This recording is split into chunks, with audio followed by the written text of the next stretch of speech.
Amis téléspectateurs, merci une fois de plus de partager cette antenne avec nous. On vous dit infiniment merci et bienvenue à votre émission Entreprendre. Entreprendre qui est une émission qui essaie de promouvoir en tout cas l'entrepreneuriat sur le continent africain. L'objectif de l'émission, c'est bien sûr de vous présenter à chaque émission des modèles de réussite africains qui se retrouvent face à des étudiants, à des personnes qui ont envie également de suivre leur pas parce que pour nous, ce sont des modèles. Au cours de cette émission, nous aurons bien sûr des astuces, des conseils et des invités prestigieux sur le plateau de cette émission. Sans plus tarder, je vous emmène tout de suite à la découverte de notre invité du jour.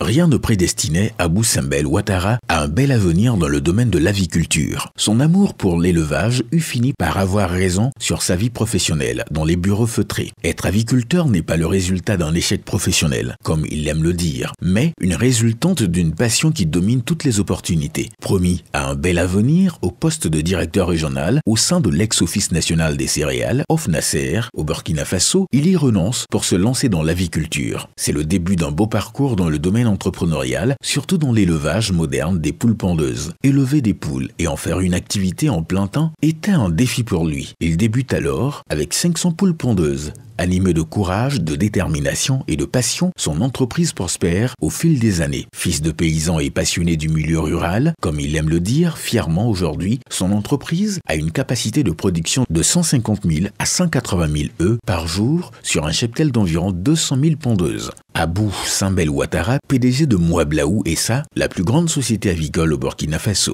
La prospérité de ses affaires lui ouvre les portes de l'international. Toujours prêt à relever de grands défis, même la concurrence des œufs importés du Ghana ou de la Côte d'Ivoire ne l'ont pas dissuadé dans sa volonté d'être un grand magnat du domaine avicole. D'abord en Côte d'Ivoire, ses produits sont ensuite importés sur le vieux continent, notamment en Belgique, aux Pays-Bas et en France. Sa renommée dépasse les frontières du Burkina, la marque Moablaou s'achète comme de petits pains. Ce qui l'emmène à se doter d'une usine d'aliments à son entreprise. Toute chose qui permet à son cheptel d'avoir une alimentation en quantité et surtout en qualité. Pour produire ces aliments, plus de 6000 tonnes de maïs produits localement sont nécessaires. Grâce à sa société, la consommation des œufs a été multipliée par 120 dans notre pays avec la croissance démographique. Il est fier de le dire. De nos jours, Moablaou SA, c'est environ 55% des parts du marché avec 4 grossistes et plus de 1200 distributeurs. Soucieux de l'épanouissement de la femme dans ces sociétés, Abou Simbel Ouattara emploie environ 800 femmes qui donnent au quotidien le meilleur d'elles-mêmes pour le bonheur de la clientèle. Méticuleuses, plus prudentes, elles font la fierté de Moablaou et de son promoteur Abou Simbel Ouattara. Monsieur Ouattara partagera avec nous sa riche expérience dans le domaine avicole, son secret pour être un leader dans l'entrepreneuriat. Ses conseils seront certainement d'un atout important pour la jeunesse africaine, voire mondiale. Découvrons à présent le success story de Monsieur Abdoul Simbel Ouattara.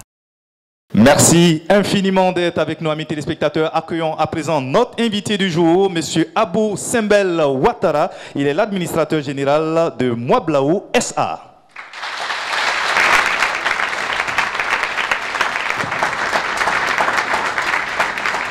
Merci amis téléspectateurs, merci public, M. Abou Simbel Ouattara. Merci d'être venu sur notre plateau. Bonjour à vous. C'est moi qui vous remercie, bonjour. Merci bien en tout cas d'être présent parmi nous. Alors, juste cette question, avant de peut-être de rentrer dans le vif du sujet, est-ce que c'est vrai que vous avez démissionné d'un poste de directeur régional pour entreprendre? Oui, c'est vrai, mais il faut savoir qu'à l'époque, nous étions sous la Révolution. Oui. Les directeurs étaient les serviteurs des employés. D'accord. Si bien qu'il n'était pas difficile de quitter le poste d'employé pour migrer à celui de chef d'entreprise que je visais. Ah d'accord, ok. Parce qu'aujourd'hui, j'avoue que beaucoup diront que non, mais c'est utopique, c'est incompréhensif en fait qu'on puisse être directeur régional et puis démissionner pour créer sa propre entreprise. Mais qu'est-ce qui vous motive cette année-là en fait à démissionner en fait d'un poste pareil? Il y a 32 ans de cela, oui. J'étais beaucoup plus jeune. Plus impulsif. Oui. Et ce qui me motivait, c'était ma passion et mon désir d'être beaucoup plus utile. D'accord. Parce que quand cette passion l'aviculture, elle vous prend. C'est comme dans d'autres secteurs d'activité, tout le monde est fou de quelque chose. D'accord. Alors quand cette passion, elle vous prend, et que vous avez ce désir de liberté, d'utilité, il n'y a absolument aucun poste qui puisse vous retenir. D'accord. Alors, vous pourriez investir dans plusieurs domaines, mais vous avez choisi le domaine avicole. Pourquoi ce choix? D'abord, il faut savoir que je suis de naissance fils de paysan. D'accord. Je me définis moi-même comme paysan moderne. D'accord. Alors, comme tout bon Burkinabé paysan, on ne conçoit pas la vie sans les poules. Bien sûr. Même ceux qui sont nés en ville, je crois que bon, les poules, c'est beaucoup plus par leur cuisson qu'ils les apprécient. Mais moi, en tant que fils de paysan, j'avais la passion de l'aviculture. L'aviculture, tout simplement. D'accord. Alors, c'est une passion qui fait que, à l'époque, je n'envisageais pas autre chose dans la vie, aucun autre secteur d'activité. Pour vous donner un exemple, il n'est pas possible pour moi de faire un autre type d'élevage. D'accord. Je ne connais que les poules. D'accord. Les autres types, les autres espèces animales, je ne les apprécie que quand elles sont cuites. D'accord. Ben nous sommes beaucoup d'ailleurs. Alors, Monsieur Ouattara, donc vous démissionnez, vous commencez donc ce projet. De comment en fait tout part? Tout est parti de façon la plus difficile des pierres à mettre dans cet édifice était de pouvoir partir, de me libérer de mes anciennes occupations. C'était ça qui était le plus difficile. Et tout le reste, j'ai eu l'impression que je m'amusais parce que quand vous faites ce qui vous plaît, vous ne retenez pas en fait les difficultés. Et c'est parti, et j'ai acquis un terrain à la lisière de la ville. Et l'actuel Ouaga 2000, c'était Kosiam. Et j'ai acquis un terrain d'1 demi-hectare là-bas. Et j'ai commencé donc par réaliser un premier bâtiment dans lequel j'ai abrité mes 500 premières poulettes de ponte. Et puis tout est parti de là. Chaque année, chaque mois, on ajoutait franc par franc, brique par brique, bâtiment par bâtiment. Et jusqu'à l'heure actuelle. Ça n'a pas été si difficile que ça. Mais justement, quand on vous écoute, en fait, c'est comme si en fait tout était parti sur des roulettes. Voilà, c'est jusqu'à aujourd'hui en fait pour pouvoir être un empire. Est-ce que c'est vrai? Il faut nuancer les choses. J'ai dit que quand vous choisissez ce que vous voulez faire, pour vous, ce choix, il répond à un amour, à une passion. Bien sûr. Par conséquent, il y a des difficultés dans toute activité humaine. Mais ces difficultés, vous les vivez plus simplement quand c'est votre choix. Sinon, personne ne peut vous dire qu'il y a un secteur d'activité sans difficulté. Mais les difficultés, pour moi, elles étaient bien vécues parce que je me sentais dans mon élément. D'accord, ok. Donc en réalité, il y a eu des difficultés, mais qui étaient acceptables pour vous. Il y a eu beaucoup de difficultés. Des exemples? Il y a eu d'énormes difficultés. Des exemples? Et nous prenons par exemple un exemple le plus récent. En 2015, en mars 2015, en 3 semaines, notre entreprise a perdu tout son cheptel. Du fait de la grippe aviaire. Du 11 mars au 31 mars, nous sommes passés de 120 000 pondeuses à 0 pondeuse. Du fait de la maladie. Mais les difficultés, c'est comme les vaccins. Mais comment on se remet d'une catastrophe pareille, en fait, on va dire? Les difficultés, c'est comme des vaccins. On vous inocule un vaccin qui est la maladie pour que votre corps apprenne à se défendre contre cette même maladie. Les difficultés, vous apprenez à les surmonter. Et plus vous surmontez de difficultés, plus vous avez ce qu'on appelle de l'expérience. Vous devenez aguerri. Sinon, si à la moindre difficulté, vous vous écroulez, vous n'étiez pas fait pour cette activité. D'accord. Alors aujourd'hui, vous êtes à la tête d'une entreprise. Aujourd'hui, Moablaou SA, c'est une entreprise aujourd'hui qui a une renommée qui dépasse aujourd'hui les frontières. Comment elle fonctionne aujourd'hui, cette entreprise? Cette entreprise, elle a eu une évolution. De même que dans la vie d'un être humain, il y a une évolution. Après la naissance, vous vous asseyez, vous trottinez, vous marchez. Et cette entreprise, nous sommes allés donc de l'informel à l'individuel pour suivre les formes juridiques, de la SARL à la société anonyme actuellement, avec conseil d'administration. Et cette entreprise, elle est partie sur un mode de production semi-artisanale, bâtiment ouvert, élevage au sol, pendant 17 ans. Et à partir de 2005, nous sommes partis sur le mode industriel, bâtiment fermé, bâtiment totalement industriel, automatisé, avec climatisation. Donc, il y a eu un cheminement. Et ce cheminement, c'est une logique. Dans la vie d'une entreprise, il faut suivre quelles sont les évolutions. Bien sûr. Dans ce domaine d'activité, les évolutions, elles sont très, très rapides. C'est comme dans l'informatique, dans le mobile et autres. Vous avez vu comment est-ce que c'est parti. Alors, notre entreprise, elle a suivi ce cheminement. Et je dois dire que nous n'avons pas eu tort de suivre la modernisation, d'adopter la modernisation, parce que la majorité, ou pour ne pas dire toutes les autres entreprises qui sont restées dans l'artisanal ont disparu. D'accord. D'accord. Et aujourd'hui, c'est une entreprise qui tenait un chiffre d'affaires de des centaines de millions, en fait, par an. Au jour d'aujourd'hui, il y a plus de 6 ans, nous avons dépassé le chiffre d'affaires qui se calcule en centaines de millions. D'accord. Nous sommes actuellement dans l'unité de compte qui est le milliard. D'accord. Chaque année, depuis bien avant l'épisode de la grippe aviaire, nous avions dépassé le chiffre d'affaires de 2 milliards. Au jour d'aujourd'hui, et si nous entrons dans nos chiffres, dans nos prévisions, pour cette année 2019, nous visons 3 à 4 milliards de chiffre d'affaires. Par an. Pour cette année 2019? Oui, pour cette année 2019. Il faut savoir que nous avons affaire à du vivant. Absolument. Ce vivant a une durée de vie. Ce vivant, donc, a un pic de production. Et quand vous avez affaire à du vivant, il y a des périodes où vos effectifs ils sont plus élevés que d'autres. Il y a des périodes où vos effectifs ils sont plus productifs que d'autres. Mais à vous de faire la planification de telle sorte que vos chiffres ne soient pas trop en montagne russe. Et pour cela, la gestion, elle est confiée à des gens qui sont beaucoup plus formés que moi aujourd'hui. Et il y a un docteur vétérinaire qui est spécialisé dans ce type de production. Il y a des ingénieurs, ils sont 2 dans l'entreprise, qui sont formés pour ce type de production.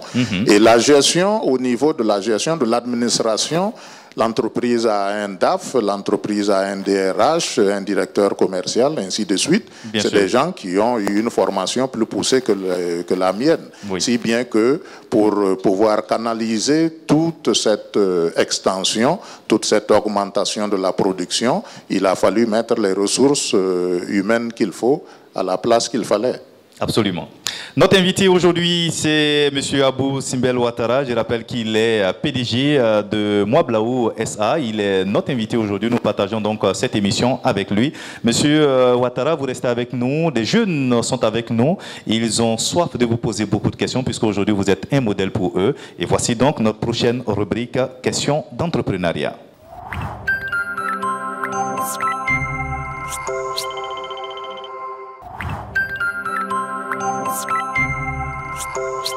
Question d'entrepreneuriat, c'est l'instant choisi par nos étudiants pour s'adresser à notre invité. Et la première que nous recevons pour sa question s'appelle Compaoré Rachidatou. Elle est du lycée de la jeunesse. La localité dans laquelle on habite constitue-t-elle un facteur d'échec pour certaines entreprises? Merci. Je remercie mademoiselle pour cette question. Elle est à sens multiple.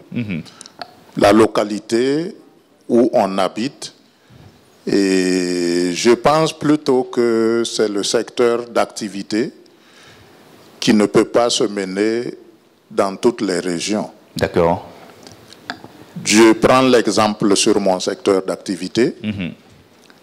Il est évident qu'au Burkina, cette activité elle est beaucoup plus difficile que dans les pays où le climat il est beaucoup plus clément. D'accord. En dehors de ça, dans le même pays, logiquement, il n'y a pas de trop forte différence climatique qui puisse empêcher l'activité d'une zone à l'autre. D'accord. Mais tout cela aujourd'hui n'est plus une préoccupation. Il faut savoir que, où que vous soyez, qu'il fasse chaud ou froid, vous êtes à même de mener votre activité mais en la modernisant. D'accord. Tout à l'heure, nous vous parlions de climatisation. Il est évident que si vous voulez mener votre activité d'aviculteur industriel ou d'aviculteur moderne, avec des bâtiments ouverts, vous savez quelle température il fait actuellement à Ouaga? Bien sûr. Il fait régulièrement plus de 40 degrés. Si vous menez l'activité de façon artisanale, vos productions pendant cette période ne vont pas atteindre les normes. Oui. Et si vous choisissez d'aller à l'industrialisation, vous allez mettre en place des équipements qui vous permettent de produire à tout moment. Il y a des pays à travers le monde où il fait régulièrement en été plus de 50 degrés. Oui. Mais ils produisent des œufs, ils produisent des poulets de chair, mais simplement avec des équipements adaptés. En fait, il faut s'adapter, en fait, en réalité. Donc la région d'où on vient, oui. où on vit, n'est pas un frein pour une activité moderne. D'accord. Du type de celle que moi je mène avec mon entreprise. D'accord, ok. Nous allons à présent écouter Ouedraogo Aliza. Elle est également du lycée de la jeunesse pour sa question. J'aimerais savoir quelles sont les qualités d'un entrepreneuriat fiable et comment faire pour savoir qu'une activité est rentable dans une zone donnée. Merci. Merci. Je suis heureux de constater que les deux premières intervenantes, c'est des femmes. C'est les dames. Dans notre entreprise, on privilégie beaucoup le genre féminin. Oui. Parce que dans nos sociétés, les femmes sont considérées la couche la plus faible. Absolument. Mais pour nous, c'est une couche à tout, parce que c'est la couche la plus fiable. Oui. Alors, merci mademoiselle pour cette question. Il faut savoir que les qualités pour être entrepreneur, elles peuvent s'apprendre sur le terrain. D'accord. Mais le plus souvent, nous parlons de prédisposition. De même qu'aucun être humain n'est prédisposé à tout faire, chaque être humain a des atouts dans quelque domaine que ce soit. Tout ce que nous admirons aujourd'hui qu'on traite de génie, parce qu'ils ont excellé au-delà de la moyenne, ils ont excellé plus que tout le monde, il faut reconnaître qu'ils avaient des prédispositions. Il faut reconnaître que pour être un chef d'entreprise, il faut avoir une première qualité qui est la rigueur. Quand vous êtes laxiste, quand vous reportez à demain ce que vous devez faire aujourd'hui, quand vous aimez vous amuser beaucoup plus que d'être au travail, quand vous privilégiez les jours de fête plus que les jours de travail, cela ne peut pas vous permettre de réussir en chef d'entreprise. Il vaut mieux que vous cherchiez un emploi. Alors, ces qualités, elles peuvent s'apprendre. Quand je disais que j'ai été révolté par ce que j'ai vu en Occident, en 86, qui a fait que, par cette révolte, j'ai été amené à démissionner. J'ai vu la rigueur, l'organisation en Europe. D'accord. Je ne l'ai pas trouvé ici. Chez nous, nous sommes un peu laxistes. D'accord. Beaucoup laxistes. Nous sommes surtout pressés. Nous n'aimons pas mettre pierre après pierre. Ça, c'est des qualités qu'il faut avoir, qu'il faut apprendre. Quand vous n'avez pas ces qualités et vous allez ailleurs, vous les trouvez, pour vous, c'est comme si c'était une lumière, de même que d'autres ont la foi par une lumière un jour, et les qualités de chef d'entreprise ou bien les qualités d'entrepreneur, elles peuvent vous être révélées au contact des autres. C'est pour cela qu'il y a des formations par-ci, par-là, selon le secteur d'activité que vous souhaitez embrasser. Maintenant, ce qui peut vous faire échouer, c'est le contraire de ce que j'ai cité tantôt. Mais il faut savoir que la persévérance est l'une des qualités du chef d'entreprise. Absolument. Il y a toutes sortes de difficultés dans toutes les activités. En maîtrisant les difficultés que vous rencontrez, vous apprenez donc à progresser avec ces difficultés. Parce qu'il n'existe aucun domaine où il n'y a pas de risque, où il n'y a pas de diversité. Et si vous êtes faible dans votre tête, dès la première difficulté, vous allez abandonner. Et là, ce n'est pas porteur pour demain. Absolument. En tout cas, des sages conseils. À présent, nous allons écouter la question de Mohamed Hassan de HTEC. Ma question est la suivante. Comment se mettre en action dès maintenant et fuir la procrastination? Merci, jeune homme.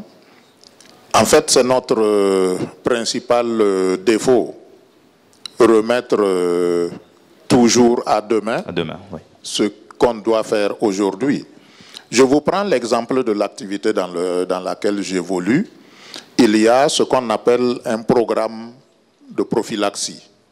Le programme de prophylaxie, c'est le programme qu'un vétérinaire ou un technicien vous donne pour un lot donné de vos volailles.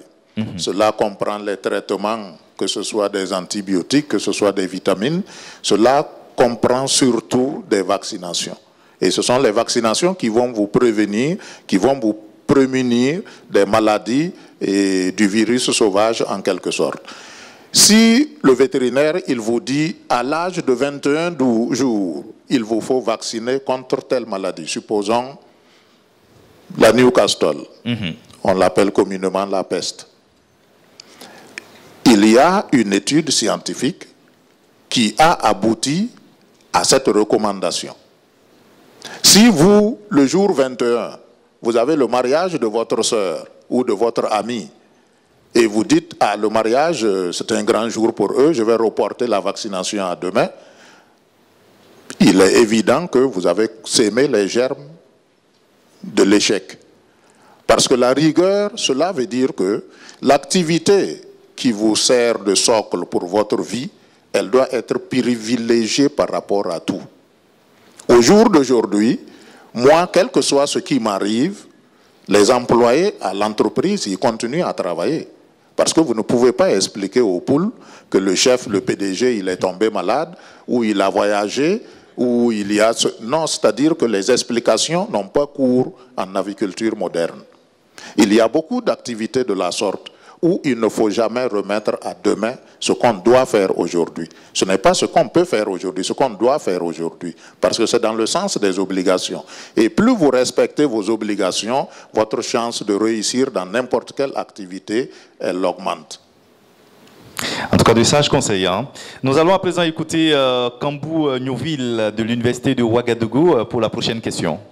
Ma question est de savoir les problèmes majeurs que vous rencontrez dans votre entreprise. Merci. Pour un Kambou, il pose des questions très bonnes. Il a posé une très bonne question. Parce que les gens de cette région, généralement, c'est de mauvais entrepreneurs. Ils apprennent tous à travailler chez nous à Banfoura. Merci, M. Kambou, quand même. Il faut savoir que dans notre domaine d'activité, nos principaux soucis ont été et demeurent le manque de formation. Moi, je suis venu à l'aviculture par passion. Aujourd'hui, en plus de la passion, il faut avoir la formation. Aujourd'hui, si vous n'avez pas la formation, vous allez naviguer à vue. Quand vous avez la formation, vous avez la passion, vous avez 50% de chances de réussir. Il y a en plus la maîtrise de tout ce qui est aspect sanitaire. Les aspects sanitaires, c'est tout ce qui est menace. Je vous disais tantôt que nous avons subi une perte en 2015 et une maladie, la pire dans le domaine avicole, qui a ravagé donc tout notre cheptel.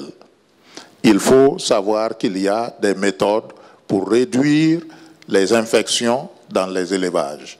On appelle cela la biosécurité.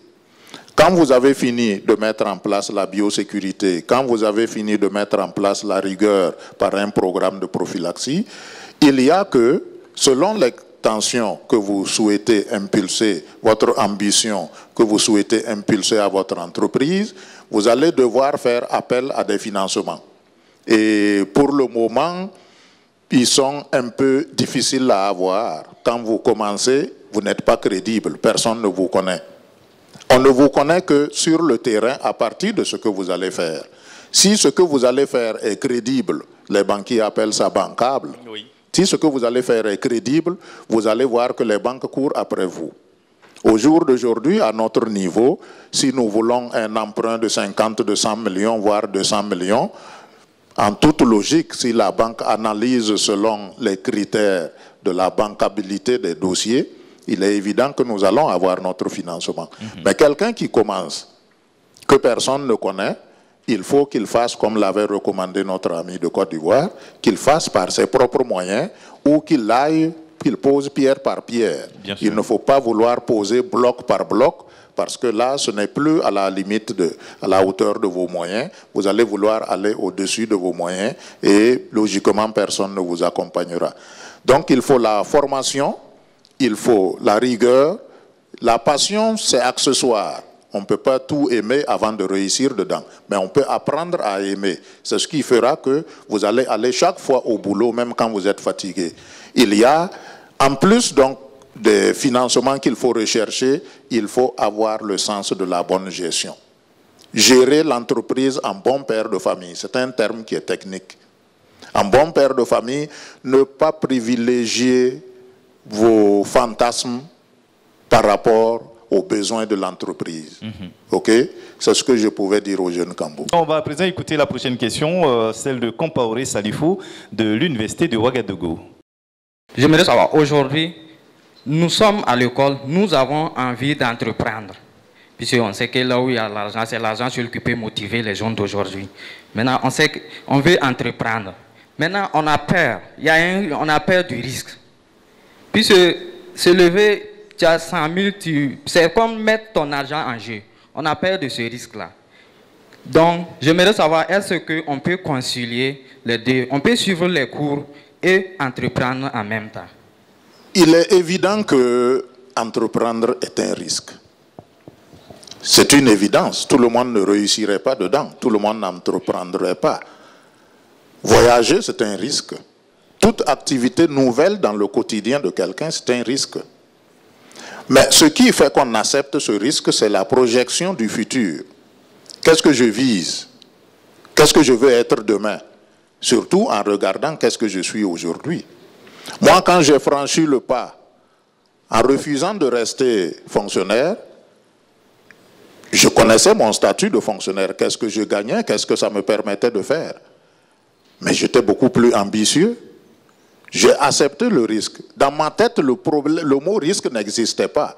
Moi, dans mon Lexus, mon dictionnaire, je n'avais pas le mot risque. Parce que j'allais vers quelque chose pour laquelle j'avais une prédisposition qu'on appelle une passion. OK? Si vous calculez toujours en termes de risque, parce que le mot, il est péjoratif. Si vous raisonnez toujours en risque, vous n'allez rien faire. C'est l'ambition de chacun qui le porte. Il ne faut pas chercher des miracles. Toute source, toute recette qui ne fructifie pas, elle s'appauvrit. Ça également, c'est sûr. Vous allez manger, vous allez vous soigner, vous allez circuler. Il y a de belles filles qui vont vous regarder. Vos 100 000 francs vont fondre. Mais si vous créez une source de recettes qui peut fructifier les 100 000 francs, vous allez voir que ça va vous demander beaucoup plus de travail. Ce que vous appelez risque, ça va vous permettre d'être plus que ça demain. OK? Quand on est jeune, vous avez quelque chose que moi, je ne peux plus avoir. Moi, j'ai quelque chose que vous pouvez avoir. Votre jeunesse aujourd'hui, c'est un atout. Vous-même, imaginez-vous dans 20 ans, si vous avez de l'ambition, soit vous serez toujours avec vos 100 000 francs, soit vous serez avec 100 millions ou 100 milliards. OK? C'est votre ambition qui vous porte à considérer que ce n'est pas un risque, mais de l'ambition positive. On va à présent écouter Traoré Jacques de l'Université de Ouagadougou pour la prochaine question à notre invité. Je voudrais savoir comment l'entreprise a procédé au recrutement de grandes personnes telles que des spécialistes, des ingénieurs. Voilà, comment l'entreprise a procédé à ce recrutement. Sont-ils quitté le navire étatique pour se refuser dans votre entreprise parce que vous arrivez à mouiller leurs lèvres financièrement? C'est la question. Ok. Bon, je finis. Et papa parlait tantôt de rigueur. Bon, moi, ça m'inquiète beaucoup.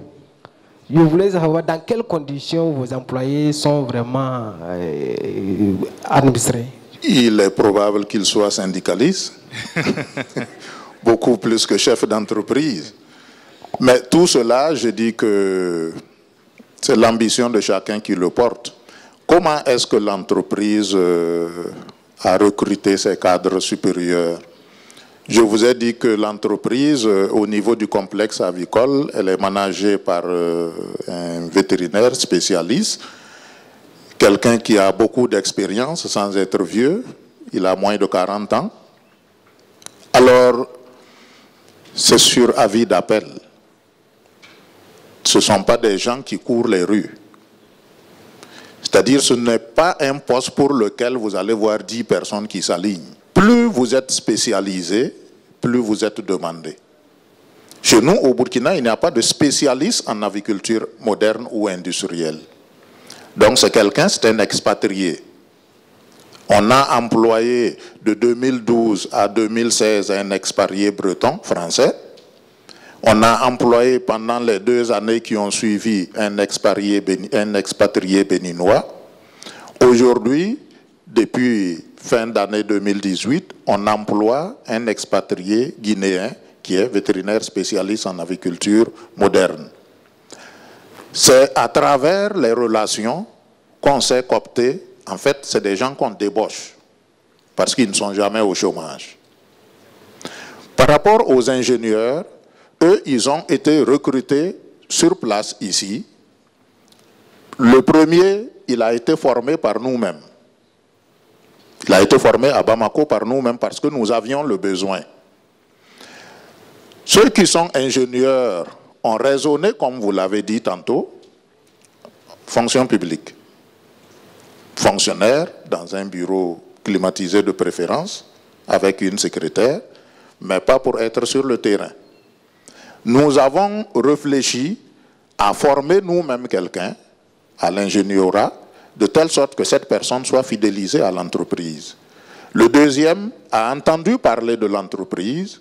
Après sa formation, il a postulé pour un poste de stagiaire. Nous l'avons testé pendant 3 mois. On a renouvelé 3 autres mois. On s'est rendu compte que le petit, il était intéressé par l'activité. On l'a maintenu. Tous ceux qui sont techniciens supérieurs d'élevage, c'est par un cabinet de recrutement qu'on les a recrutés. OK? Maintenant, comment ils sont gérés? Je ne vais pas vous dévoiler les salaires. Il faut savoir que le vétérinaire qui est employé chez nous, il touche 4 fois le salaire d'un vétérinaire à la fonction publique. L'ingénieur qui est employé chez nous, il touche 2 fois le salaire d'un ingénieur employé à la fonction publique. Je ne parle pas d'un ingénieur qui a 30 ans d'expérience et 30 ans d'activité et qui est proche de la retraite. OK? C'est des jeunes que nous avons recrutés. Le premier, il a 5 ans avec nous. Le deuxième, il a à peine 2 ans. Mais déjà, au niveau salaire, ils ne sont pas à comparer à ceux de la fonction publique. C'est ici, dans nos pays, dans notre pays sous-développé, que les gens ils raisonnent fonction publique. Partout dans le monde, c'est l'entreprise privée qui développe l'économie de tous les pays qu'on admire. Ce n'est pas la fonction publique. Mais il est possible que certaines entreprises sous-payent les diplômés, ce qui fait qu'ils ont envie d'aller se mettre dans ce qu'ils appellent la sécurité. Moi, je préfère tenter ma chance dans une entreprise privée où j'ai des chances d'évoluer, de multiplier par X mes revenus, que d'être en sécurité où on me paye à peine le SMIC et où je suis obligé d'aller en grève toujours pour revendiquer quelque chose. Je vais conclure sur la partie ressources humaines, gestion des ressources humaines, par vous dire que la centaine d'employés de notre entreprise sont tous immatriculés à la Caisse de sécurité sociale. Chaque année, chacun a droit au congé. Il est même obligatoire. Il y en a qui viennent nous voir à PDG, moi je souhaiterais rester et qu'on me paye mon congé. Ça, c'est interdit par la réglementation. Va te reposer. OK? Parce que la loi, il faut la respecter. Le jour où vous avez un problème avec un employé, quand il vous amène à l'inspection du travail, il ne faut pas que vous ayez tort, vous, en tant qu'entreprise. Parce que vous avez la latitude d'avoir un DRH bien formé. Vous avez la latitude d'avoir l'inspection du travail pour vous mettre en place ce qu'on appelle un accord d'établissement. C'est le document qui permet de régir toute la carrière de tous ceux que vous recrutez, comment on les recrute, comment ils évoluent dans l'entreprise. Tout cela existe. Il suffit de vous renseigner. Mais quand vous êtes une société anonyme, il y a des erreurs que vous ne devez pas commettre. Donc, par rapport à notre personnel, il faut savoir que le plus ancien chez nous, il a été recruté, les deux les plus anciens, ils ont été recrutés en 1994. Combien d'années ça fait? 25 ans. OK? Si vous restez 25 ans quelque part, c'est que vous n'êtes pas le plus malheureux. Absolument. Vous avez au moins une demi-douzaine de personnes qui ont 10 à 15 ans, et ainsi de suite. Donc l'entreprise est en 32 ans. Si vous n'avez personne qui a fait 20 ans dedans, sauf le PDG, ce n'est pas normal. À présent, la prochaine rubrique de cette émission, Info, Conseils, Astuces en entreprise, c'est avec M. Lompo de la Maison de l'entreprise.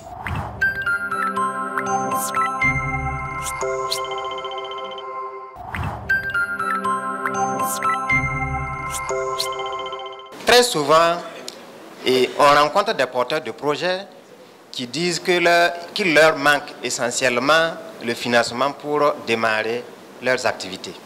Mais il faut noter aussi que le financement n'est pas le facteur principal bloquant justement la mise en œuvre des projets. C'est souvent lié à l'insuffisance même de la maturité du projet ou l'absence du réalisme économique du projet. Et certains experts diraient même que le financement occupe le 3e rang des préoccupations des entreprises. Et comme disent les économistes, ne pas investir, c'est la mort lente. Mais mal investir, c'est la mort rapide. Tout simplement parce que, avant même de penser à la mobilisation des ressources, il est nécessaire de vérifier un certain nombre de préalables. Et que je m'en vais bien sûr vous énumérer. Primo, il faut s'assurer qu'il existe un marché pour votre offre. Les produits ou les services que vous mettez sur le marché doivent répondre à un besoin réel. Sans quoi, même avec un crédit, si vous n'avez pas un marché pour vos produits ou vos services, vous verrez que ça va être très difficile pour le remboursement. Secondo, il faut s'assurer de la valeur que vous proposez même aux clients. Et la valeur tient compte de ce que vous proposez, qui doit être différent de ce que le marché propose. Et cela vous garantit une meilleure acceptation de la clientèle, surtout pour vos produits et vos services. Tertio, c'est à ce niveau maintenant que l'on va noter la mobilisation des ressources nécessaires à la réalisation de votre projet.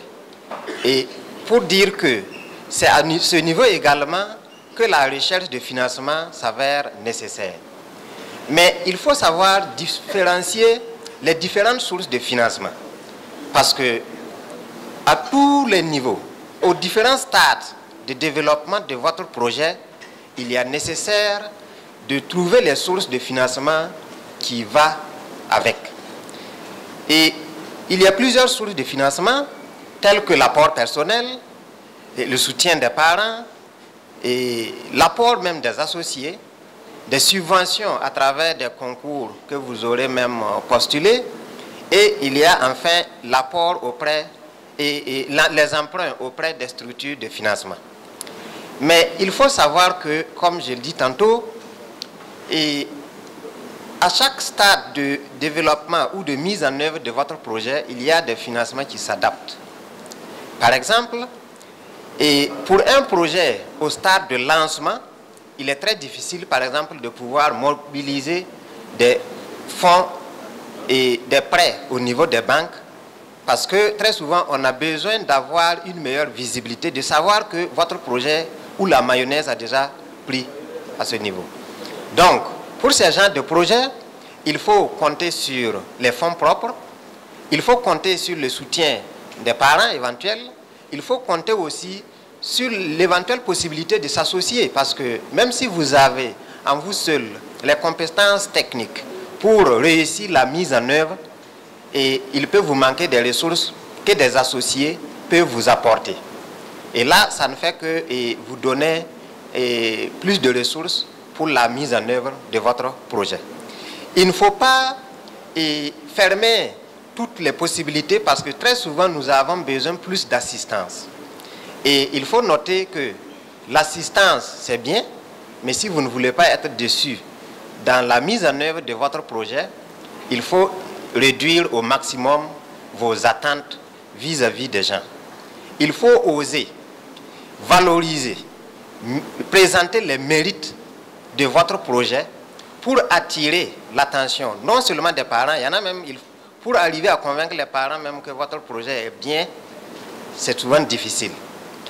Parce que les banques refusent de financer, pas parce qu'elles ne veulent pas, mais parce qu'elles ont besoin des projets qui sécurisent le crédit. Donc, souvent, il faut compter bien sûr avec les moyens. Quelle que soit la modestie de ces moyens, osez démarrer quelque chose. Et dès que vous démarrez, c'est plus facile, même aux structures de financement, de vous apporter le complément.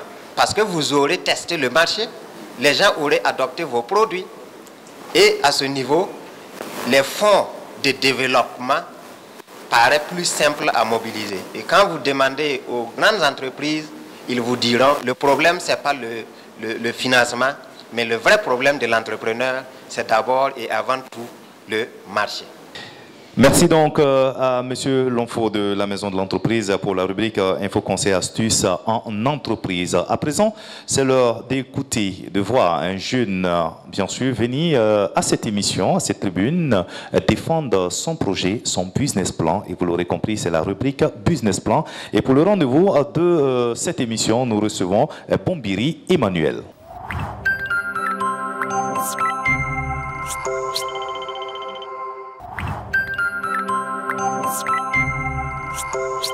Notre projet a démarré en fin 2017. Je suis le promoteur, je n'ai pas d'associé et nous évoluons en tout cas avec nos moyens dont nous disposons. Nous n'avons pas aussi encore acquis un financement quelconque venant d'une structure classique. Et à ce jour, nous sommes en capacité de production depuis ces derniers mois de 600 poulets tous les 21 jours pour mettre sur le marché. Voilà. Mais nous comptons en tout cas avoir plus de renforcement de capacité pour produire parce que ça a été aussi ma passion depuis le lycée et je faisais cela depuis la classe de seconde. Mais après mon baccalauréat, il a fallu suspendre pour raison d'études et après ma maîtrise en sciences économiques, j'ai trouvé l'opportunité en tout cas de relancer cette activité qui me passionne. Et aujourd'hui, nous sommes en phase en tout cas de pouvoir fournir de la production de poulet de bonne qualité pour la consommation locale, bon, qui est surtout focalisée pour être livré à Ouagadougou, mais nous ambitionnons en tout cas pouvoir livrer aussi pour les autres villes de l'intérieur du pays. Et mon ambition personnellement, c'est de parvenir un jour à ce que le prix du poulet sur le marché que tout le monde connaisse bien est très élevé, que nous parvenions un jour à réduire ce prix, permettant à ce que tous les Burkinabés puissent consommer le poulet comme ils le souhaitent, à des prix en tout cas abordables à toute bourse. Monsieur Ouattara, vous venez donc d'écouter Bombiri Emmanuel. Qu'est-ce que vous avez à dire? Qu'est-ce que vous pensez de son projet? D'abord, je le félicite parce que apparemment, il a déjà un des atouts pour réussir dans cette activité, la passion. D'accord. Il dit que très jeune, il a eu le virus de cette passion. On souhaite qu'il aille le plus loin possible. Alors, on remarque que au jour d'aujourd'hui, il a la capacité de produire 600 poulets tous les 21 jours. Il est donc sur la piste pour être un très grand aviculteur, un très grand producteur demain. Il faut savoir que dans notre sous-région UEMOA, la plus grande entreprise avicole, elle est au Sénégal. C'est la Sedima. Le promoteur de la Sedima a commencé en 1976 avec 400 poussins. Wow. Donc si M. Bombiri a 600 aujourd'hui, et à cet âge-là, il faut lui jeter des fleurs. Je constate également qu'il a de l'ambition, parce qu'il projette de ravitailler non seulement la ville, mais les autres villes de l'intérieur du pays. Et là où je ne le suis pas, c'est quand il parle des prix. Oui. Le prix, à son niveau, quand il vend un poulet, supposons à 3 000 francs, cela suppose qu'il a le coût de production plus son bénéfice. Lui, son problème, il est où? Chercher à accroître le bénéfice, oui. C'est ça l'objectif d'une entreprise. Chercher à accroître ses bénéfices. Absolument. Chercher à rentabiliser sa création qui est son entreprise. Ce n'est pas l'action sociale. Au jour d'aujourd'hui, si le poulet il est à 5 000 francs à Ouaga, les gens vont le consommer. Bien sûr. La bière augmente tout le temps, les gens continuent à la consommer. Absolument. Maintenant, il s'agit de ne pas produire le poulet à 200 francs et de vouloir le vendre à 4 000 francs. Cela peut dissuader les consommateurs et vous n'allez pas réussir à les fidéliser. Oui. On n'a pas pour objectif de faire consommer tous les Burkinabés au prix qu'ils veulent. Les prix, ils sont rigoureux. Le prix de production, si vous oubliez d'ajouter votre bénéfice, vous n'allez pas continuer à produire. Bien sûr. Parce que c'est les bénéfices qui vont faire que vous allez continuer. Oui. Qu'il ait pour objectif d'accroître son activité au gré de son ambition, de sa capacité de gestion. Et s'il continue à l'accroître, c'est parce qu'il gagne des bénéfices. On parlait tantôt de réinjection, de recapitalisation. La source de financement n'est pas seulement banque ou institution. Bien sûr. Vous refinancez votre activité par votre bénéfice. Mais si vous vous fixez des objectifs a priori sociaux, ça va être difficilement compatible. Absolument. Nous, on raisonnait comme ça avant jusqu'à passer à un autre palier. D'accord. OK? Moi, je suis pressé qu'il arrive au palier où nous sommes aujourd'hui. D'accord. Il a mes félicitations, il a mes encouragements et surtout, il a mes bénédictions. Monsieur Ouattara, on arrive donc au thème de ce numéro, de entreprendre. Alors, en guise de conclusion, qu'est-ce que vous dites à toute cette jeunesse qui nous suit à travers l'Afrique? Avant de m'adresser à la jeunesse, je m'adresse d'abord aux organisateurs de cet événement. Parce qu'au jour d'aujourd'hui, les gens, ils ont besoin de promotion. Absolument. Ils ont besoin de promotion parce qu'il n'y a pas beaucoup de visibilité par rapport à l'entreprise avicole, à l'entrepreneuriat privé agricole. D'accord. Par rapport aux jeunes, nous leur avons donné suffisamment d'exemples de réussite dans une activité agricole ou une activité d'élevage. Oui. Nous avons donné suffisamment de réponses.